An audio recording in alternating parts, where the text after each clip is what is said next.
त्यावेळेस तो त्या म्हशीवर बसला. मग त्या म्हशीला दिसणं बंद झालं आणि अशी पडायला लागली म्हस, तुम्ही विचारू नका. सरळ वणीला काय असा विचार त्याने जीवनामध्ये केला. आणि आपण महाराजाचा अनुभव ऐकला आणि अनुभवानुसार काम करावं वाटलं, पण अनुभव काही कामी आला नाही. परंतु मित्र हो, जो अनुभव ज्या मार्गाने लाखो तरले असा मार्ग तू सोडू नको, संतांनी सांगलं. पण ज्या मार्गाने लाखो तरलेच नाही, जो म्हशीवर बसून कोणी तरलाच नाही, हा मार्ग तुला जीवनामध्ये अनुसरला तर तुझ्या जीवनात सुख येते का? म्हणून नाशिक गेल तर सुख निर्माण होत नाही. ही सत्य परिस्थिती आहे मित्र. म्हणून सत्यपणाने मिळवी पैसा, चोराला कधी देऊ नको. राजसंत फार सुंदर लिहितात, सत्यपणाने मिळवी पैसा, चोराला कधी देऊ नको. काही काम नाही. पुण्याला लुटायचं आणि पंढरपूरला काही दान करून जमणार नाही. राजसंत लिहितात, अरे आपल्या गावाची शाळा ही मोडली नाही, धर्मशाळा तू शहरी का जोडली. आपल्या गावाची शाळा मोडून चालली. गावाच्या शाळेचे जे दरवाजे आहे ना, ते पाण्यानं कोसळून चालले आहे. पण कधी आम्ही गावाच्या शाळेकडे लक्ष देत नाही. आणि मंदिराचे दरवाजे मोठे मोठे सोन्याचे दरवाजे होत आहे. मंदिराचा कळस 5-5 कळसाचं मंदिर होत आहे. पण आमच्या गावची शाळा पाणी आलं तर गरज आहे मित्र हो. अरे मंदिरामध्ये साधू तयार होतात, संत तयार होतात, परंतु शाळेमध्ये विद्यार्थी तयार होतात. आता विचार करा मित्र हो, आम्ही या ठिकाणी आज मास्तर आहोत आणि आमच्याकडे गिराईक कसं आहे, ज्याला कानानं ऐकू येत नाही, डोळ्याने दिसत नाही, पायाने चालणं होत नाही, जास्त वेळ बसलं ते ॲसिडिटी होते नाही, साखर खायला जमत नाही, ते गिराईक आमच्याकडं. सर्व गाड्या या धुवा मारते, भंगार गाड्या झाल्या आणि त्या गाड्या आमच्याकडे दुरुस्तीला आणते. आणि ज्या गाड्या चांगल्या आहेत त्या गाड्या कुठं आहे माहिती, आम्ही आता येताना पाहिलं, एका ठिकाणी प्रार्थना चालू होती, तिथं 3च माणसं होते, 3 मीन 3.25 काय 3 गोमाशा. आणि जिथे प्रार्थना होते तिथे खर्रा घोटाचं मशीन होती ना, तिथे नंबर लावून होते बाबाजी, खर्रा मध्ये ते पहिलं मध्ये द्या म्हणजे जायचं वाट पाहता म्हणे, खाल्ल्याशिवाय काही येत नाही म्हणे, तिथं माणसं नंबर लावून होते. नाही आपले पोटे बी गाड्यावर लिहिते, राजे हो पुन्हा एकदा जन्म घ्या. छत्रपती शिवाजी महाराजाला संबोधून म्हणतात, राजे पुन्हा एकदा जन्म घ्या. आणि ते गाडी राहते बार म्हणजे बारच्या समोर राहते.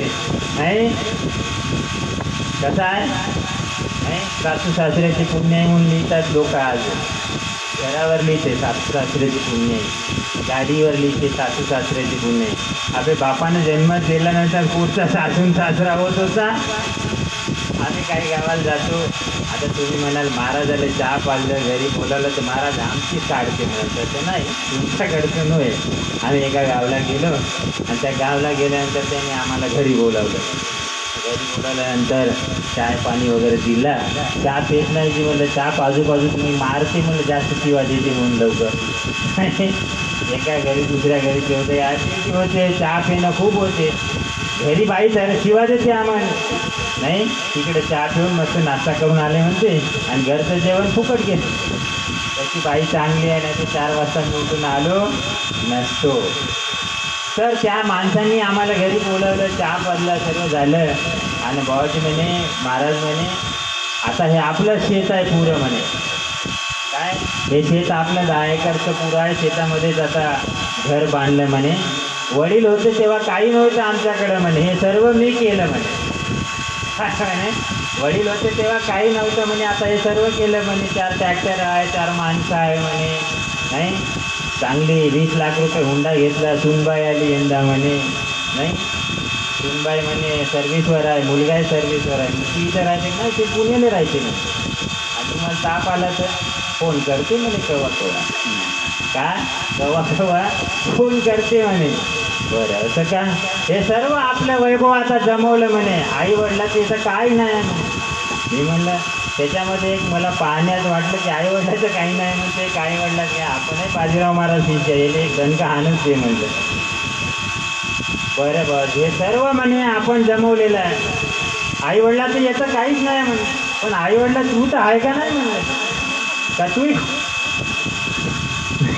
आई वडिलाचा तू तर आहे ना. त्या आईनं दूध पाजलं तुला, रक्ताचं माडाचं काय हाड मासाचा पिंजरा करून तुला बनवलं, तिने 9 महिने तुला दूध आपल्या पोटामध्ये ठेवलं, 5 वर्षाचा घोडा होतपर्यंत दूध पाजलं. त्या आईचं काही नाही. ज्या वडिलांनी राब कष्ट करून तुला पालन पोषण केलं, शाळा शिकवलं, मोठ्या मोठ्या कॉलेजमध्ये पाठवलं, डोळ्यानं दिसत नाही तरी कष्ट केले, स्वतः आपल्या अंगाला फाटकी बन्यान घातली, स्वतः कधी 200ची चप्पल घातली नाही पण तुला 500ची चप्पल दिली आणि तू आईवडिलाचं काहीच नाही म्हणते. त्याची समाजामध्ये रीत आहे बुवाजी. आता तुम्ही सर्व आईवडिलाला पोचणार लोक आहे. कास्तकार कधी आईवडिलाला दूध लोटत नाही, तुम्हाला सांगायचं काही जरूरत नाही. परंतु ज्याच्या कानापर्यंत हा आवाज पोहोचते ना, अरे बेटा आपलं याचंच आहे कर, असं त्याला वाटलं पाहिजे. हा संदेश आहे मित्र हो. म्हणून जीवनामध्ये सुख प्राप्त करण्यासाठी देवापाशी धर्मासाठी जाण्याची गरज नाही. आपण ज्या संसारामध्ये आहोत, जो गृहस्थ आश्रम आहे तो गृहस्थ आश्रम फार मोठा आश्रम आहे. त्यामध्ये अतिथी देव भव, आचार्य देव भव, गुरु देव भव, गुरुची पूजा होते, पाहुण्यांची पूजा होते, नाही सर्व शेजाऱ्या पाजाऱ्याची पूजा होते, गावात काय कार्यक्रम असेल तिथे धनधान्य जाते. सर्व गोष्टी या गृहस्थ आश्रमामध्ये होते आणि तो आश्रम आपल्या सर्वांनी अंगीकारला. तो आश्रम फार मोठा आश्रम आहे मित्र हो. जीवनामध्ये संत उद्धारण्याकरती मार्ग सांगती जनाप्रती, त्यांच्या बोधवचने प्रगती केली पाहिजे साधके, हा सिद्धांत संतांचा आहे. त्यांनी जो मार्ग सांगितला तो मार्ग आम्ही अनुसरला पाहिजे. म्हणून महाराज येतात मित्र